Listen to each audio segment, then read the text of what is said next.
Welcome to Runners Radio, where we bring you the stories and the teachings of the world's leading high performers, as well as some bloody amazing human beings as well.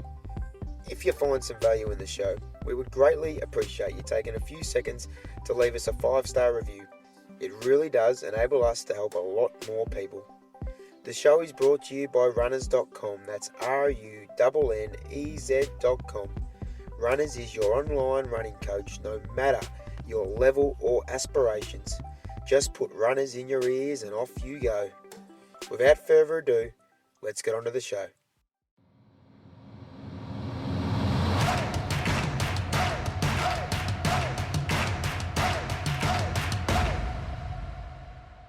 G'day and welcome to Runners Radio. A bit of a deep dive in Coach's Corner today, but a true legend of Australian sport. So if you are an overseas listener, just buckle in and have a listen to this.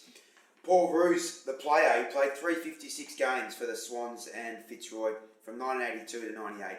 He's a 7-time All-Australian, twice as captain if you don't mind, 5-time best and fairest. He represented the Big V, Victoria, on 14 occasions in the time-honoured State of Origin. He's a Fitzroy Team of the Century member at centre-half back, long-standing club captain at the Roy Boys, of course. He won the 1986 prestigious Leigh Matthews Trophy, which is your peers voting you the MVP. And I tell you what, he was stiff in the Brownlow that year as well. But it's for his post-playing career that Roosy is arguably best known and continues to produce transformational, inspirational work as a leader, mentor and true culture builder in business and sport.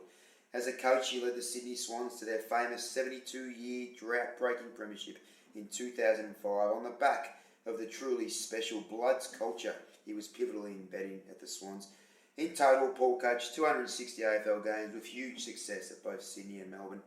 He has since immersed himself in the world of leadership culture, high performance through, among other things, his company, Performance by Design. The 2008 Australian Father of the Year and his wife Tammy, herself a PhD in meditation and mindfulness, are a formidable team, and they just simply make you and your team better. That's a long intro, and I was just putting my hand to Paul going, I promise you I'm winding up soon.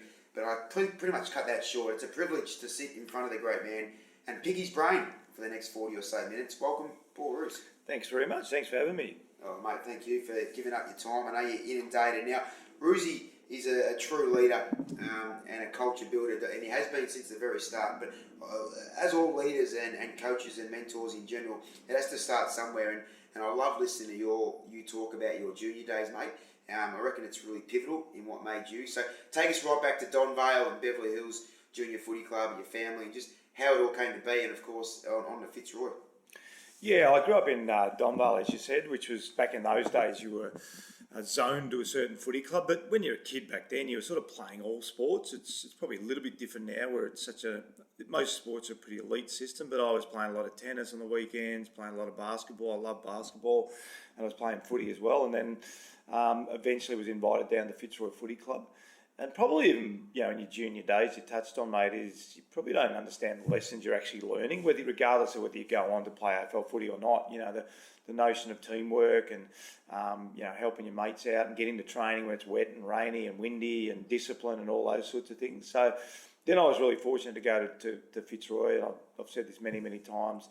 I was exposed to some great people and great leaders, and that's probably where my leadership style started, way back in the early 80s at Fitzroy.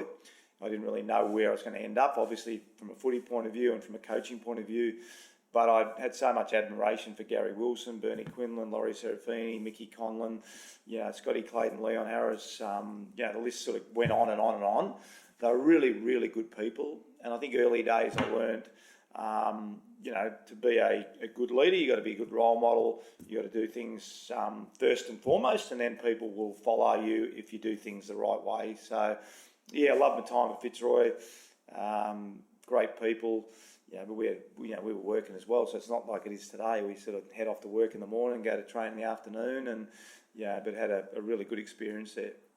Great era for the footy club as far as on-field, especially in those early to mid-80s. I know what was going on behind the scenes, and I think for the overseas listeners and even to state listeners, touch on that. Like you said, you mentioned those names and leaders, and you've mentioned many times about the quality of people they were, and this is why big in your work today is the CEOs and the leaders down, just really being the role models themselves and not trying to make someone in charge of the culture and the leadership, but they actually take ownership of their behaviour. So you had these, you walk in, you've got Bernie Quinn, you've got Robert Walls to David Park, and you've got some seriously good people in the game. Bernie Quinlan, Gary Wilson, Mickey Conlon, these fellas, Serafini. Just take the listeners through, I guess, their behaviours on and off the field, and why you were probably a bit different to what might have been happening in 11 other Victorian clubs at the time. Yeah, 100%. For those who don't know from overseas, we were part-time, so we were a sort of semi-professional league, getting paid to do it, but we were coming down to training pre-season in the afternoons. We'd probably train 3 mornings a week, 6:30 in the morning. We'd train Saturday mornings most weeks leading into the season, and we'd probably train 4 nights a week. And once the season started, we'd sort of train a Sunday morning, have a run, Monday, Tuesday, Thursday. So what I noticed, a couple of things that I noticed was that there's no such thing to sort of have an off night at Fitzroy. Look, so many of the players would go down on their nights off and practice there, whether it's goal kicking, do an extra weight session, do an extra running session. So as a young player coming into the footy club, you mentioned the great names, Robert Walls was my first coach, but it wasn't just enough to do what Robert Walls said to do or what Chris Jones, our first fitness guy, my first fitness guy, said. It was actually the culture was driven by the players. So when we trained hard under Walsey and we trained hard under Jonesy, but the way the players presented themselves coming back to training, the way they would turn up on the off night. So that was the behaviour that I really saw. And I thought, this footy is pretty hard, but it's actually really hard at Fitzroy because you've got to do more than what probably most clubs do. I also remember, in the days of the sort of wild footy trips back then, and I was only a young kid, but we were told many, many times when we go on a footy trip, hey, that's not the way we behave here. And to be perfectly frank, without going into too much detail, some of the things we were doing in contrast to some of the players from the other 11 clubs was very, very tame. But I also remember that, so I'm not only representing the club on the field, I'm representing the club off the field. So when I'm going away, whether it be on a footy trip or to a country clinic or to a sportsman's night, I'm actually representing the Fitzroy Footy Club. So you were taught how to act on the field and taught how to act off the field. I remember going to Hawaii, which we were really fortunate to do at the start of 1984, I think it was, 83 or 84, it was a pre-season camp. And just the great mentors I had that would sort of look after me, make sure I got home all right, check on me the next morning, and we would never, we'd always train really hard during the day and then go to dinner. And so the ability to sort of interact with those guys, Peter Francis, Lee Carlson, guys from other footy clubs that had come from, Neville Taylor, people that aren't really household names now, Chris Smith, I could list 30, 40 guys that were just really good role models. So the behaviours, were pretty obvious what you had to do to be successful at that club. And it speaks volumes to what you talk about often now with corporates and businesses when you come into a company or come into a team. Like you said, the behaviours, you go and ask the person who's been there 2 weeks, what the culture stands for, what its behaviours of this team or this corporation. And what you've said then, it speaks volumes. And hence why, considering you had every reason not to be successful at that club at the time with the financial difficulties and off-field stuff, but just a super team, and you came into and the what you've just spoken about then speaks volumes for that. Like, take us through those mid-80 period. Like you were, and overseas listeners, he is a superstar in the top 2 or 3 players in the country for a long, long time. 86 especially. Take us through that season, and it must have been an enjoyable place to be, winning games and of course playing finals, the famous elimination final against the Bombers, I think, and then I think you won the semi the next week. So take us through that period, and of course, very, very. Are you still? Do we say the word robbed of a Brownlow? What's your take? Yeah, it sort of happened probably prior to that. So the lead into 86, I remember my first year was 82. We played in the finals in 83, and we were a little bit unlucky that year. That was the famous Michael Tuck kick from the boundary when Michael Nettlefold, I think, was the only deliberate out of bounds paid for about 110 years. We were a really good team then. We had a fantastic team of the guys we mentioned. We played finals 84. And then 86 was a really interesting year because I remember with about 7 weeks to go, Keith Weigard came we trained on a Sunday, came to Wesley College and said, look, looks like we're going to have to wind up at the end of the year. So it's a fascinating year. We're going to have to wind up, relocate, merged with a Melbourne-based club. And I remember towards the end of '86 meeting with some of the consortiums with the Brisbane Bears at the time. I mean, we didn't know what they were going to become, but some of those consortiums. And we went on to win 6 of our last 7 games, going into that final series. And we really sort of snuck up on the competition, and, we had a fantastic finish to the season. The Essendon game was amazing. Mickey Conlon, who hadn't touched the footy all day, and I walk with Mickey on Sundays, most Sundays, and a number of the other old Fitzroy boys, I've mentioned their names before. And Mickey hadn't had a touch, and we got the ball in the middle of the ground. Leon Harris kicked it to him, and Mickey kicked the winning goal. And the excitement, the vision, if anyone hasn't seen the vision of that, it's amazing. We then went on the next week and we beat the Sydney Swans. Ironically, I think Bernie Quinlan kicked, 4 goals in the last quarter, or 5 goals in the last quarter, 6 or 7 for the day. And then we just sort of ran out of steam. We played a great Hawthorn footy team, in that preliminary final, and we were probably just exhausted by then. And had a great season. And then leading into the Brownlow was actually quite funny, because they typically, our last game was against Sydney. I was 1 vote behind, and I was voted best on ground in all the papers, and they left the Fitzroy Sydney game to the last, and all the cameras came across, and 1 vote such and such, 2 votes such and such, 3 votes, and it wasn't me. And I remember just the cameras just disappeared in about 0.05 of a second, and went over to find Dipper and Diesel sort of thing. So it was a fleeting moment of excitement for everyone in the room, particularly me, and that lasted about a second sort of thing. So, but had a great season, and the early '80s were a fantastic time for Fitzroy and Fitzroy supporters, and really, really good teams in that period. Super teams, super talent, but the systems and the process were there. Obviously, Wolsey, Park, and yourself, and all the other leaders around. I feel like you came into a side of great leaders, and it's so good that you've reconnected since you've come back to Melbourne from Sydney. And it sounds like you guys catch up often, coffees and walks, and which is what life's all about. Your mates and your family from your footy days. That late '80s period, again, Fitzroy, fledgling, really, but still semi competitive as well. You were named captain, and probably was a natural choice. How did you find your captaincy? Did you always find you were a natural captain, or was the leadership you just kind of picked, like as most of us do, we just pick a bit from all our finest coaches, leaders, mentors? Yeah, I think picking a lot, as you mentioned, the coaches, learning a lot from Wolsey and Parker, and learning a lot from previous captains. Ronnie Alexander was my first captain. I think he left at the end of '81, then Gary Wilson took over, and then Matty Rendell took over, and I took over from him. So you are learning along the way, People sort of ask a lot, are you born leadership or you learn? And I think it's just a little bit of both, to be honest. But certainly I learned a lot about, how to captain the footy club. And, probably going through those tough periods. You mentioned the financial hardships. We still had really good players coming in.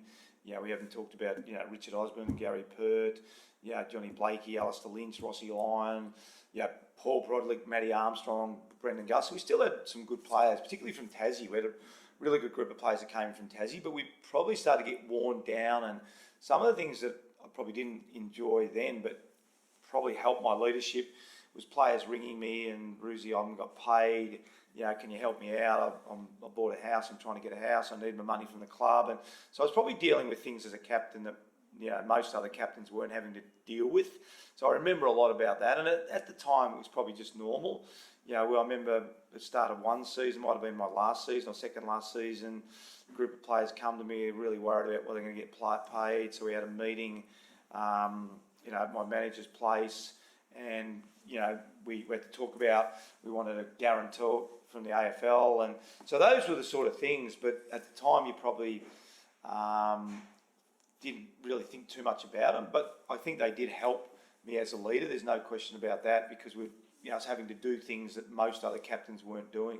Well, that's not the ideal situation for a leader to be in as a young bloke. You're 26, 27, but does it not set you up for the next 30, 40 years of corporate mentorship and that? Because I can't imagine Tim Watson and Simon Mannins at the time were having those conversations, or Stephen Kernahan, and so a lot of your contemporaries. That's really cool. And you're right, it does. All those little things make you when you look back on it. So this period of your life is really important, I reckon. So we're coming up. So for the listeners, again, overseas, we'll keep prefacing this. This is the best. This is a religion here in Australia, this game. And the man in front of me is an icon. So he's coming to the end of the tether at Fitzroy. A lot of your good mates and bloody good footballers are starting to leave. So Purdy to Collingwood, Lynchy goes to Brisbane fatigue, and then obviously comes back well. But all these boys start to go. I think Richard Osborne left as well. What was the final nail, and then what got you over the line, the Sydney Swans? Yeah, you're right. I mean, a lot of my teammates, good friends were going. I remember when Lynchy left the year before me, and probably the hardest thing was having a conversation with him. And probably when I say how bad it got, it wasn't necessarily the fans were incredible. Yeah, we were still competitive, but we dropped off a lot because of the players. But it was probably more the frustration of the club. And I mentioned before, every time your payment was due, you had to ring the footy club and you had to ask them, can you get it? And they were always respectful, obviously, and look, can you wait a week, Roosy? And so we're all getting worn down. And Lynchy came to me before he went to Brisbane and said, what do you think? I said, mate, look, if I was you, I'd go. Look, it's just not the footy club we all remember. The following year, I've told this story a fair bit, but the following year, I was captain, I won the best and fairest. I got up on stage and I was presented with a medal, and they said, look, can you give the medal back? It's a fake medal. It's not really the medal that we've got. And then, I'd made the decision to sort of leave. It was a really, really difficult decision. And then I got a phone call from someone, and they were always really well-meaning Fitzroy people. And they said, look, Roosy, things are going to be different. So I met with them in a cafe in Mitcham, and I said, look, I'll tell you what I'll do. I'll give you 2 chores to do. One is you get my medal, my best and fairest medal. 2, because I wanted to test them financially, I said, look, if you can bring my December payment forward, that'll give me an idea we're heading in the right direction. He rang me about a week later. He said, look, sorry, mate, I can't do either. So that's probably where the club had got to, and it was really sad to have to leave. I always wanted to be a one-club player, and that was something all of us really wanted to do. Purdy got sort of sideswiped and got sent off to Collingwood. Johnny Blakey got traded. Lynchy had to make a decision. But the intent for all of us was to stay at the footy club for our whole career, but it just didn't work out that way. And then going to Sydney was quite fascinating as well, because Ronnie Joseph was terrific to me and was talking to me and said, look, at 31, we don't want you to come here by yourself. We're talking to Tony Lockett. We'd love the 2 of you to come. But they were trying to get Tony first, and that went down to the wire. And then once that happened with Tony, which was pretty exciting for me to be able to play with Tony Lockett, he rang me straight away and said, look, we're going to take your first pick in the March draft. We want you to come. And so that was sort of the turnaround and how I eventually arrived at Sydney. The Swans at the time, I think Barassi was coaching, and you had some good people on the board. Yes, they were down the bottom of the ladder as well, but there was a very different feel. The list was strong. Obviously, yourself and Pluggo, 2 Hall of Famers and legends of the game, and not bad inclusions to Paul Kelly, I think Darren Creswell, Mark Bayes, a few other boys around that were quite handy. And tell the listeners about you were just your first few months, and you were just inquiring about your payment and just making sure that you. Yeah, it was funny because a couple of things happened, because you're right. People say, why would you go to Sydney, their second bottom team? I said, well, we were the bottom team. But the nucleus was there, and I remember sitting with Ronnie Joseph and Richard Collis and Barras, and they were telling me about the AFL was supporting them. So you could sense they were on the verge of a bit of a turnaround. And it was, funny, because typically back then we sort of get paid 1st of March, 1st of July, I think 1st of December sort of thing. So I remember 1st of March coming around and thought, Tammy, here we go again. I got to ring up and get my payment. So I thought, all right. So I ring up, bring the accountant. Look, my payment was due yesterday, and they said, just check your bank account. I'm like, what do you check your bank account? And they said, well, it should be in your bank. And there was something called an automatic, debit, and I never heard of it before. So that was, so it sounds silly now, but that's where it sort of got to, where we were. So look, really lucky you mentioned. I remember watching the Swans the year before I got there, and young Paul Kelly and Andrew Dunkley looked like he was going to be a good player. Basie was already a star. Kreza was a star. Then they had some young players. You're right, mate. Get your phone. Yeah, they did have a lot, and the talent there. So you got a real good nucleus of young fellas. I think Paul Kelly was the Brownlow medalist the year after you got there, or the year you got there. I can't remember if you got there 94, 95, but Kel's won the Brownlow 95. And these are all very good footballers, and you got Paul Roos and Tony Lockett coming into this equation with Barassi and then Rockett post that. But so it was a very different feel, unfortunately, to the Fitzroy. That you knew there was momentum building. probably off the field just as much, which is half the battle.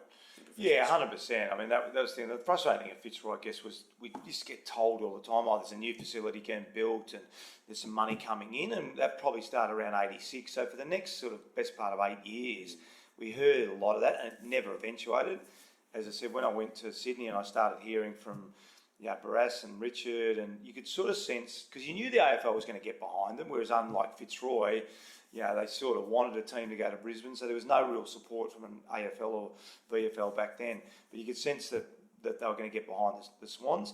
And you mentioned some of the players. Then we had an influx of young players coming in, Mickey O'Loughlin, Brad Seymour, a couple of other really important recruits over the next couple of years, Kevin Dyson, Craig O'Brien, Nixie came in, Stewie Maxfield arrived either that year or the year after.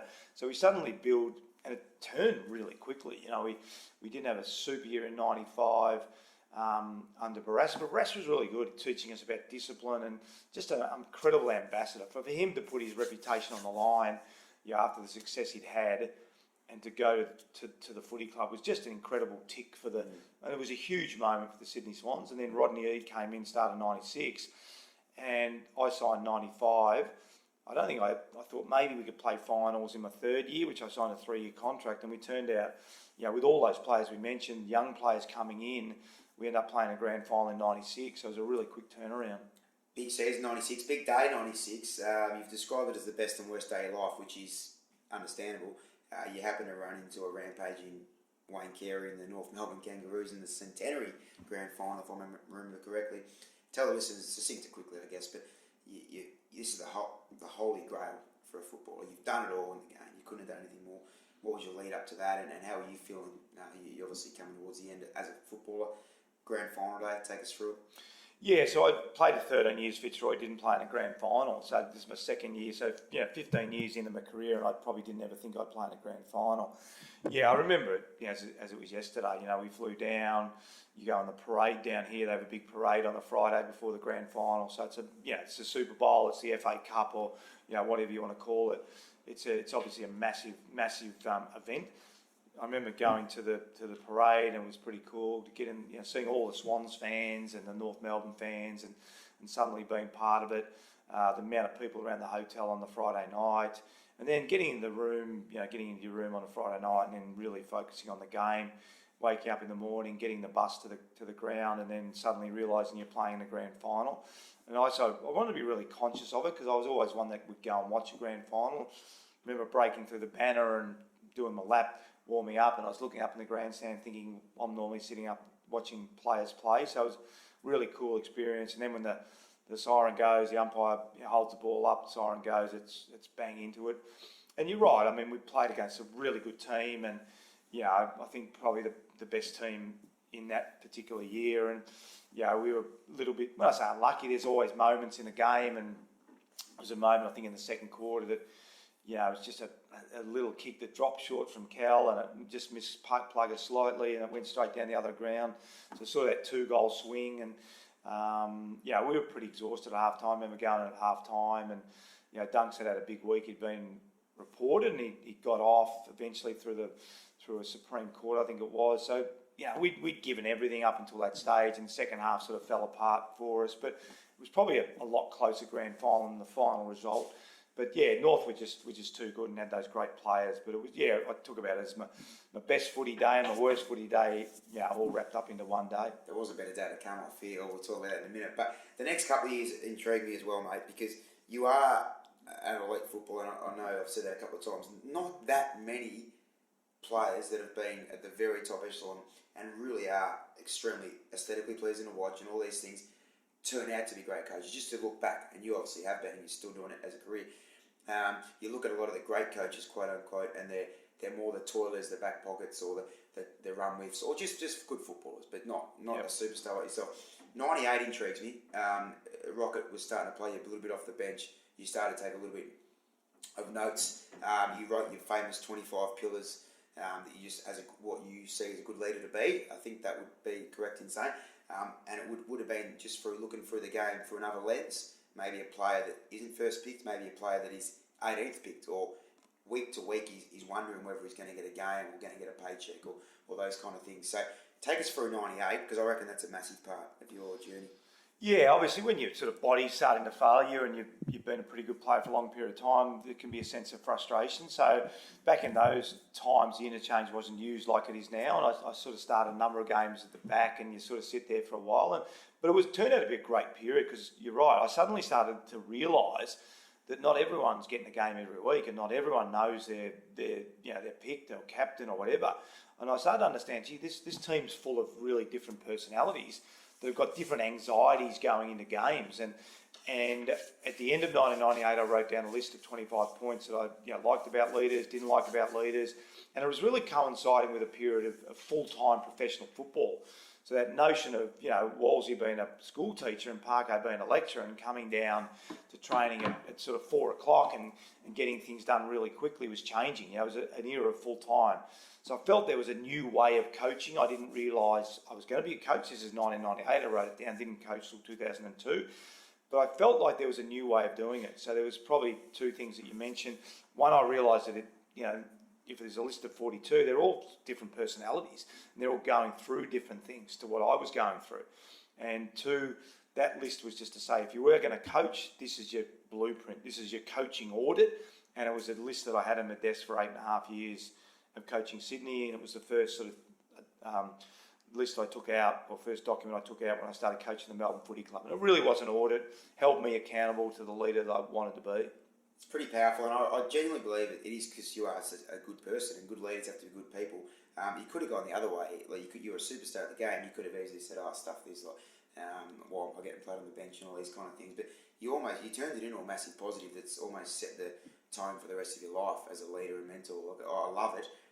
And you often talk about good leaders have to be good people first, and relationships always come first. Obviously, structure, system, process, we'll get into in a minute, but the leadership, you just got to be a good person. You've got to care about those 44 blokes or 44 players and on the list, or 300, 400, 5,000 staff, or how many staff you got in your corporation these days that Roosy talks to. So pulled up stumps at the end of 98. 99 was pretty powerful because your beautiful wife Tammy is American, so she sacrificed the last couple of decades, and you travelled around, and I love this. So tell the listeners about the sporting precincts you went to, the coaches you dealt with. It's pretty cool. Yeah, I had a pretty good year. I sort of tongue-in-cheek say this was a pretty tough year. 99, we went over to America, and I was doing a bit of work for Channel 7 at the time, and also Triple M, and Channel 7 had a bureau out of Los Angeles, which was pretty cool, and they said to me, look, if you've got some stories you want to do, just let us know and we'll send a cameraman. So that was like a red rag to a bull, to be honest. So I went to the Major League Baseball All-Star game. Dave Nilsson was the Australian that had played there. Went and watched Andrew Gaze play for the San Antonio Spurs. Went to the Davis Cup. Went to Wimbledon, French Open. Went to the Super Bowl. And through that, I also, on my own accord, went to the Chicago Bulls, Chicago Bears, San Diego Chargers, San Francisco 49ers. So it was an incredible year of learning and seeing. I got one of my best mates, Brett Stevens, was coaching Pete Sampras. I got to hang out with Pete Sampras in Los Angeles. So it was a really, really good year from a learning point of view, seeing these great athletes, seeing these great organisations, seeing these great events, and it turned out again to be an extremely pivotal year in my coaching career as well. Some great IP building and just all that kind of stuff that you take from different people, like we said, and you're taking from the best. This is the professional era that Aussie Rules was coming into at a real rate of knots by that stage. So it was good to go to America does it professionally the best possibly in the world still.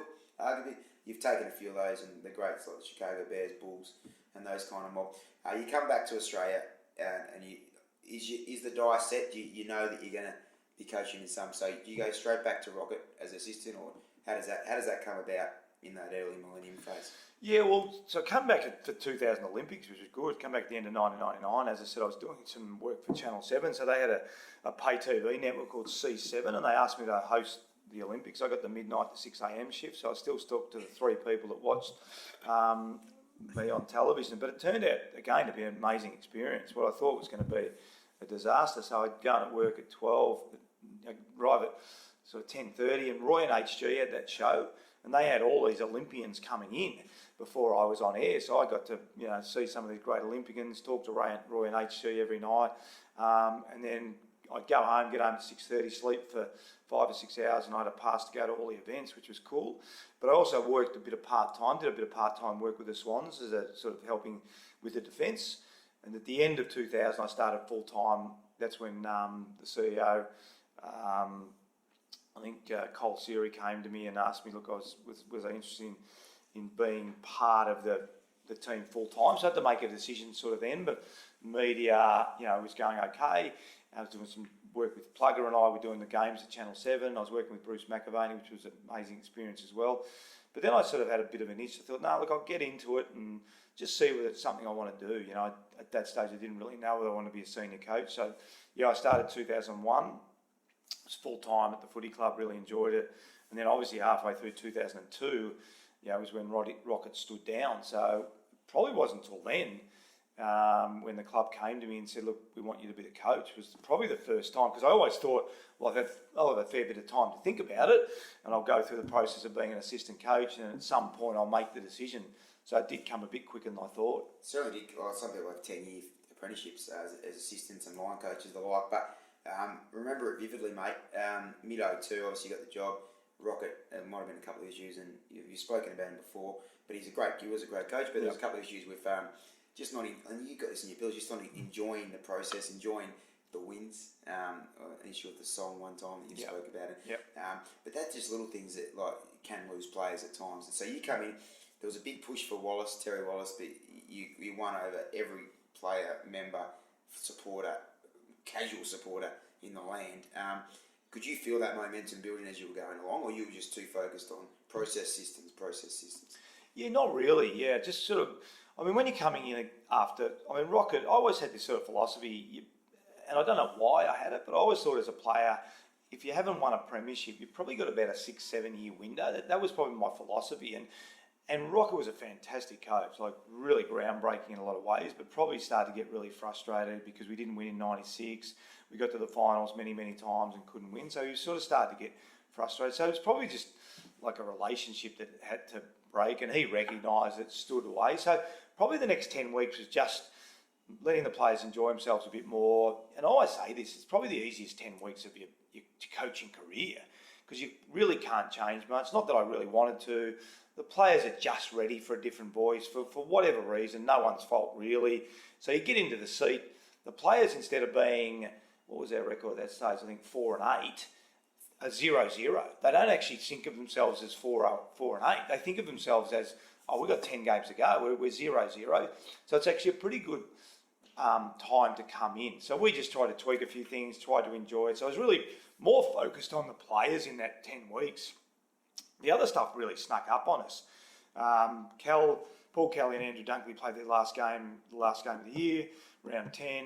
I walked down on the ground to congratulate them, and then the players sort of, as they were congratulating Dunks and Kel, they sort of turned and gave me a big hug, and that was probably the start of when everyone recognised that this Wallace push was going to be overthrown in a sense, and the players were really supportive of me as a coach. But probably wasn't until up in that time I really thought too much about it, to be perfectly frank. So I know most of the media has you guys finishing bottom in 03, and the rest just goes from there. You really do make a real sharp rise up the ladder. On the back of a lot of these leaders, on-field leaders, and I know Stewie Maxfield was massive, and you speak so highly of him. Idols of mine, other like Brett Kirk and those kind of guys. So tell us about that on-field leadership group you had, and it's exactly the same in your business, and you talk about this often. So talk about those guys. It was sort of a bit of a leap of faith, based on my 25 points. I could never work out why the players weren't more involved in the system, So we created a set of clear behaviours. We then voted on the leadership group, which is really, everyone does that now. We were the first ones to do it back in 2003, end of 2002. And then through the voting system, we came up with, I think at the time, like 7 or 8 leaders that were clearly ahead. And out of that group, we picked Stewie Maxfield captain. Stewie was just an incredible role model leader. I've got so much time and respect for Stewie, and probably the most important figure in the Swans' last 30 to 40 years, because he said, okay, if this is the system that Roosy set up, this is the system we've agreed to, I'll implement the system. And he challenged and rewarded his teammates over and over and over and over again. And really got us to where we got to in 2005. Unfortunately, he couldn't play in that grand final. And that's really the only sad memory from the 05 grand final, was the fact that Stewie hurt his knee, had to stand aside as captain going to 2005 and couldn't play. But his ability to role model our behaviours, say to the players, get on board, shape that leadership group. We've had some really good leaders in it. And you can still see the legacy of Stewie Maxfield now, with the way this young team of Sydney's playing, 4-1 start, young players coming through their academy. It's just been amazing. So that's how impactful Stewie was. And playing the grand final in 2005 was a result of the things we implemented at the start of 2003, and our leadership holding everyone accountable to that, and the coaches and leaders working really closely together, making sure we were able to be really clear on what we wanted the players to do, the standards, both the technical standards of the game and the behaviours around the footy club. Yeah, and you talk about that, that's spot on. And you talk about that in business and performance by design, does such a great job in exactly what you just spoke about there. Like holding each other to account, but honest, you call them truth talks or true talk. Real talks. Yep. And we talk about your dislike, and I totally understand, for the 360-degree anonymous feedback compared to constructive face-to-face. And you guys were one of the first to bring it in. And it just creates such a feeling of trust, and everyone is there together on the line. Yeah, 100%. I think that was the big thing too, because traditionally, again, sort of the coach was seen as here and the players were here. There's a little bit of a gap. It started to bridge again because of the fact we were full-time, mid-90s. But we wanted to collectively build this. It had to be a club-wide thing, a footy department thing, not just the players doing this and the coaches doing this and players getting away with stuff and the coaches not being told. So that was a real part of it, everyone really in it together, everyone. And then once we created this really clear set of guidelines and really clear set of the way we wanted to behave, the coaches did an amazing job of articulating a game plan. We created a really safe space, and Brene Brown talks a lot about that, creating a safe space for everyone to have a voice. We created a safe space, everyone had a voice. So when we were giving the feedback, it wasn't an anonymous feedback, it was face-to-face feedback, but based on a set of behaviours. The thing I get confused about when people talk about this anonymous 360 feedback, what am I giving the feedback on? If we're not really clear on what our values and behaviours are and what our KPIs are, then is it, I don't like your shirt, I don't like your haircut, I don't like your pair of shoes, I don't like the time you came into work today. So that's where it becomes confusing. If we set up a really good culture, then from the moment, you touched on it before, that new person walks in and goes, gee, everyone's on time at the meeting today. Wow, okay, I'll better be on time tomorrow. And then if you're not on time, we can naturally, just so you're clear, we always get the meetings 5 minutes. Oh, yeah, no problem. So, that's the best part of feedback, is giving it honestly, giving it face-to-face and positive feedback. Because I think a lot of times people think feedback is negative, and a lot of leaders think, well, I've got to pick out the negative. No, we talk about 4-to-1 positive to negative ratio. Well done. Well done on that. Thanks for helping me yesterday on that proposal. Fantastic for you calling that client back when I was sick the other day. 4-to-1 positive to negative feedback, in meetings, because people are going to gravitate to what I value. If I'm showing the Sydney Swans players, Mickey O'Loughlin kicking the ball from the boundary line when we know he shouldn't be, and I'm going, oh, well done, Mick, and I miss Eamon Buchanan's tackle in the 2005 grand final, people are going to start to gravitate to what Mick does. And what we want to do is for Mick to kick the ball at the top of the square, even though he's super talented. But we want to reward Eamon Buchanan because that tackle becomes really important. So it's any time a leader speaks, everyone is listening, everyone is watching. What are you rewarding? What are you challenging? All the time. Body language, verbal cues, all those sorts of things. So we did create a really safe environment, but a high level of accountability, high level of review, get better, review, get better, which is really important. The review is so important as well. And you talked about the youngster coming in or the new person on the job, new employee on the job. Like that is, they'll look at the leader every time and say, what is, and you speak about this often, mate, what's getting rewarded, what's getting complimented, and what's not, constructively, of course. If Roosy's done this, and this in the last week, and he gets mentioned, and like you said, you always, that 4-to-1 philosophy is great, and you guys do it really well with the company. But that's exactly right. But too many people get it wrong and then get it backwards, especially in sporting clubs still. And the last thing I want to touch on before the 05 flag was system-based teams and talent-based teams, and I love this. And for any coach of any athlete and any CEO out there listen to this. This is brilliant. Yeah, I talk about it a lot. I talk about you can have a talent-based system or you can have a behavioural-based system. Now, a talent-based system can still win, and we've seen teams win premierships and whatever, FA Cups, Super Bowls, etc., etc. Or you can be a system-based team. And a system-based team says, well, these are the behaviours. This is what we're going to do continually, and you're not relying on talent. So a talent-based team will just go up and down the ladder based on how good they are. A system-based team will be able to stay at a certain level, even if they're best players. And we're seeing it with Richmond over the last 4 years, a great example. I remember, I think it was a game, it was 2 years ago when they played Port. Jack Rewall was out, they had Tread Conchin out, they had Dustin Martin out, and might have been Grimes out. So the 4 best players, and they went over and beat Port. Everyone was saying they weren't going to win the premiership that year, they had too many injuries. A system-based team, because what you're able to do then is get the person that comes in and say, this is your role. You're not quite as talented, but the role is the same. And all we're asking is you play that role within our system, and you'll have everyone else in the system understanding exactly what their role is. All right, and if we do it really well for 120 minutes, we can still win. A behavioural-based team really says, well, you can do what you like, from Monday to Friday. We'll train pretty hard, and they still train hard, or companies still work reasonably well. But the salesperson, look, he's out to lunch, don't worry, I don't know where he is. Why is such and such come in at 10 o'clock on Monday when the meeting's at 9? Oh, don't worry about that. So we're relying on the talent. Yeah. All right? And what I always say, become a system-based organisation, not a talent-based organisation. Listen to Ruzi there, the system-based organisation and behavioural-based, like literally built on a concrete footing. Yep. And the other mob, the talent-based, built on a house of cards. Yep. Quite simply, and there's not, you can fluke it quite well, but it's not going to augur well for the next decade.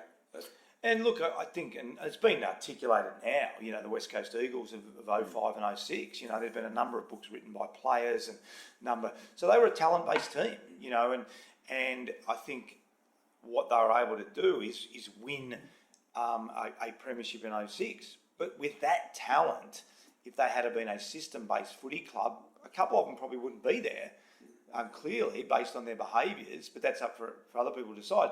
But I suspect they would have won more than one premiership. Then they learn, to their credit, and definitely stupidity is doing the same thing over and over and over again. Then Darren Glass became captain. Not the best player, but a really good role model. They changed a lot of their systems. Adam Simpson comes in, and now, whilst they've got talent, they've very much become so it's a great example of where footy's got to as well. Going back to we were probably pioneers 03, 04, 05 with a behavioural-based system team. Most teams were still pretty much talent-based footy teams. I think everyone was, except you. And they filtered down to VFL local level, and we watch people like yourself, Max Field, Brett Kirk, Jude Bolton, Craig Bolton. We love these guys as local footballers and coaches, just because it was what we wanted to be like. And then Geelong did it after a real bad 06, and they built on that with the Tom Harleys and the Lings and those boys. So it's really powerful. Take us through the 05 grand final day, mate, real quickly. I know it was real special. We'll get to the family stuff and the life balance later. And then we'll go with the 05 grand final. The boys are on the ground, the family. Just such listeners overseas, 72 years this proud club. A really loved club. 72 years we've had a premiership, and the great man delivers. Yeah, obviously it was a huge build-up, 72 years. And as it got closer, we started, 03, we got in, 96 it started, so it was obviously not 72 years, but it sort of started. We were the team that hadn't won one for the longest. So then as the build-up to the week, and we beat St Kilda in the preliminary final, and you were in the grand final, and then the noise started. They're back in the grand final, first time since 96. It's 72 years now. But again, in those moments, it's about process. It's about making sure the players train hard, making sure preparation for West Coast Eagles was really good. They were a super team, as we talked about then. So we had to get our process in place, and we jumped on the plane to come down to Melbourne. Then the players had to enjoy the parade, enjoy that day with family. But I remember going to the meeting on the Friday night before the game, and then it became game time. And that was when we really had to switch on to the next day. We'd done our preparation, we trained really well. And being an interstate club was an advantage, because you could sort of do your preparation and get it done in a non-football stadium in Sydney. So we're able to do that. Got Friday out the way. Friday night's meeting was, right, guys, till tomorrow. And really the message I gave to the players was, we can win tomorrow as long as we do what we do longer than they do. I knew it was going to be a really tough game. I knew they had a lot of talent. So we just had to reinforce to the players in that moment. It was not about player X doing something they hadn't done during the year, because that's your greatest fear, that suddenly they go outside of the structure, outside the team plan, outside their role, and then everything falls apart. So we have to reassure every player, just play your role, but do it for longer. Crowd was amazing. Game was incredible. 3/4 time, it's just this amazing battle. And then I spoke to him at 3/4 time. Again, people say, "Oh, what did you say at 3/4 time?" And as boring as it is, guys, we just got to keep doing it for longer. It's process. And the game just panned out the way it did. And I think they got in front, and we kicked a couple of goals to get back in front, and then the siren rang. We just happened to be in front at the time, and Leo had taken the mark. I didn't see the mark. So what were you doing I was at that looking. Well, the ball got kicked out. Dean Cox marked, superstar, great person, great player. Kicked it back in. I turned around, looked down the other end, and thought, well, there's not much time to go. I can't do anything. This is about the team. This is about the culture. This is about the leaders standing up. Hopefully it happens. It happened a number of weeks ago against Geelong when Nick Davis kicked the winning goal with about 5 seconds to go. And then someone in the box yelled out Leo Barry's mark. That we didn't actually hear the siren either. And then Peter Jonas, I think, yelled out that was the siren. And it was just amazing. The players heard it, mate. Yeah, the players heard it, which was great. Yeah, it was amazing. Then I wanted to really be conscious of being in the moment. Had win or lose. Humble in both victory and defeat. And because I'd already probably prepared both, I was able to. We had a really good moment in the box after the game. I remember walking down because the coach's box was on the other side of the ground to what it is now, and we walked through the crowd. So I remember walking through the crowd, seeing all the Swans fans and the smiles and the hugs and the kisses, and walking onto the field, seeing all the ex-administrators, current administrators, ex-players, current players, family, friends. And it probably hit me then how important the moment was to literally hundreds of thousands of people. And the best few words, I know you were really powerful about being mindful of it, taking it all in.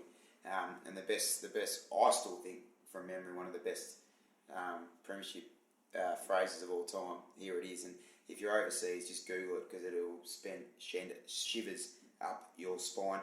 The boys are out on the ground, Dylan and Tyler out on the ground, and just all that powerful stuff. And we'll talk later about your family and your life balance, which I love, and the way you include that. And I think CEOs and leaders in general will do well to listen to part 2 on Roosie, just talk about his family, his life balance, and the way he can just quote unquote fit everything in that we all sometimes struggle with, and not calling it a work-life balance. He really, to test the word, I guess, it's not where it is at all. So we'll get to that in part 2. Roosie, you've been very generous with your time. I know you've got to duck off, but make sure you tune in for the next part of Roosie's life, which does involve a lot of media and coming back into footy with the Melbourne Demons, doing a bit of Barassi and putting the reputation on the line, but he knew he had bigger fish to fry still. Thanks, mate. Thanks a lot.